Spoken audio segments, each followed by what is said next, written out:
దేశం మాట్లాడుతుంది. ఓటు ఎవరికి వేస్తారు మీరు? ఓట నా వర్గానికి వేసుకుంటాను, నీకెందుకు? దేశం మాట్లాడుతుంది మీతో, ఓటు ఎవరికి వేస్తారు మీరు? నేను మా పిల్లవాడికే వేస్తాను ఓటు. మాట్లాడుతుంది మీతో, ఓటు ఎవరికి వేస్తారు మీరు? మతం అంటే మా మతమే, దేశానికి సేవ చేయాలంటే మా మతమే, మా మత కొడుకు వేస్తారు ఓటు, ఇంకెవ్వడికైనా. దేశం మాట్లాడుతుంది మీతో, ఓటు ఎవరికి వేస్తారు మీరు? డబ్బండి, ఎవరికి డబ్బు ఎక్కువ ఇస్తే వాళ్ళకే ఇస్తా.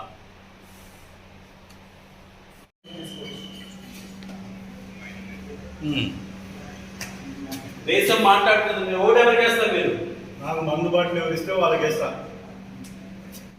ఓటు ఎవరికి వేస్తారండి మీరు? దేశం మాట్లాడుతుంది. ఓట పెంచి ఎవరికి ఇస్తే అలా చేశానండి. దేశం మాట్లాడుతుంది, ఓటు ఎవరికి వేస్తావు?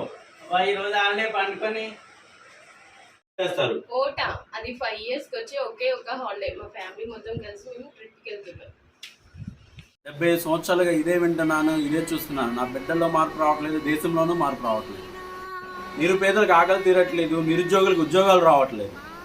రైతు బిడ్డల ఆత్మహత్యలు పెరిగిపోతున్నాయి. కూలీలు, శ్రామికుల శ్రమ దోపిడీ జరుగుతుంది. వీటికి కారణం ఓటు హక్కున్న దేశ ప్రజలు తమ ఓటు హక్కును వినియోగించుకుని మంచి నాయకుని ఎన్నుకోలేకపోవటం. ఈసారి దేశంలో ఓటు హక్కున్న ప్రతి బాధ్యతగా 100% ఓటు హక్కును వినియోగించుకొని మంచి నాయకులను ఎన్నుకుందాం. ఎందుకంటే దేశం నీది, ఓటు నీది, దేశ భవిష్యత్తు నీది. We are responsible citizens. Cast your vote.